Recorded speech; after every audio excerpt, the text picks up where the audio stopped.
കാസർഗോഡ് ജില്ലാ ലൈബ്രറി കൗൺസിലിന് വേണ്ടി കാഞ്ഞങ്ങാട് മേലാങ്കോട്ട് നിർമ്മിക്കുന്ന ആസ്ഥാന മന്ദിരത്തിന് തറക്കല്ലിട്ടു. സംസ്ഥാന ലൈബ്രറി കൗൺസിൽ സെക്രട്ടറി വി.കെ. മധുവാണ് ശിലാസ്ഥാപന കർമ്മം നടത്തിയത്. This news sponsored by Unity Center for Medical and Computer Education, Kanhangad, Kasaragod ജില്ല. സംസ്ഥാന സർക്കാർ ലീസിന് നൽകിയ മേലാങ്കോട്ടെ 5 സെന്റ് ഭൂമിയിൽ സംസ്ഥാന ലൈബ്രറി കൗൺസിൽ അനുവദിച്ച 94 ലക്ഷം രൂപ ഉപയോഗിച്ചാണ് കാസർഗോഡ് ജില്ലാ ലൈബ്രറി കൗൺസിലായി ആസ്ഥാന മന്ദിരം നിർമ്മിക്കുന്നത്. ഇതിന്റെ നിർമ്മാണ പ്രവൃത്തികൾക്ക് തുടക്കം കുറിച്ചുകൊണ്ടാണ് വെള്ളിയാഴ്ച ഉച്ചയ്ക്ക് സംസ്ഥാന ലൈബ്രറി കൗൺസിൽ സെക്രട്ടറി വി.കെ. മധു ശിലാസ്ഥാപന കർമ്മം നടത്തിയത്. കാസർഗോഡ് ജില്ലയിൽ 500ഓളം വരുന്ന ഗ്രന്ഥാലയങ്ങളുടെ ജില്ലാ പ്രവർത്തന കേന്ദ്രത്തിന് സ്വന്തമായ ഒരു ആസ്ഥാന മന്ദിരമെന്ന സ്വപ്നം സാക്ഷാത്കരിക്കപ്പെടുകയാണ്. കേരളത്തിലെ 14 ജില്ലാ കൗൺസിലുകളിൽ സ്വന്തമായി ആസ്ഥാന മന്ദിരമുള്ള ജില്ലാ കേന്ദ്രമുള്ള 5ാമത്തെ ജില്ലയായി കാസർഗോഡ് ജില്ല മാറുകയാണ്. ഇപ്പോൾ കൊല്ലം ജില്ല ആസ്ഥാന മന്ദിരത്തിൻ്റെ നിർമ്മാണ പണികളും പുരോഗമിക്കുകയാണ്.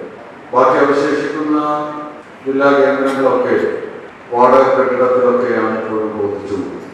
വർദ്ധിച്ചു വരുന്ന നമ്മുടെ പ്രവർത്തന ആവശ്യങ്ങളെ അത് നിറവേറ്റാൻ കൂടുതൽ സൗകര്യമുള്ള ജില്ലാ ആസ്ഥാന മന്ദിരങ്ങൾ അനിവാര്യമായി തീരുകയാണ്.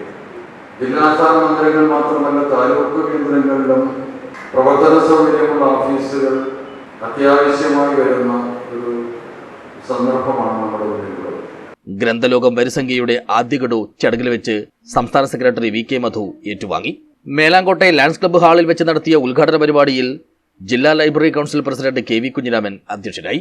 ഗ്രന്ഥലോകം മുഖ്യപത്രാധിപർ പി.വി.കെ. പനിയാൽ, സംസ്ഥാന ലൈബ്രറി കൗൺസിൽ മുൻ സെക്രട്ടറി അഡ്വക്കേറ്റ് പി. അപ്പുക്കുട്ടൻ, ജില്ലാ വൈസ് പ്രസിഡന്റ് എ.കെ. ശശിധരൻ, ജില്ലാ എക്സിക്യൂട്ടീവ് കമ്മിറ്റി അംഗം കെ. രവീന്ദ്രൻ എന്നിവർ സംസാരിച്ചു.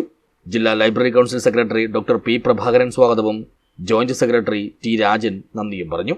ജില്ലയിലെ ഗ്രന്ഥശാല പ്രവർത്തകരുടെ ഏറെക്കാലത്തെ സ്വപ്നങ്ങൾക്കാണ് മന്ദിരത്തിലുള്ള തറക്കല്ലിട്ടതോടെ ചിറകുമുളയ്ക്കുന്നത്. കെട്ടിടത്തിൽ office, conference hall, Hosdurg taluk library council office, taluk library എന്നിവയ്ക്കും സൗകര്യമൊരുക്കും. News bureau, Kanhangad.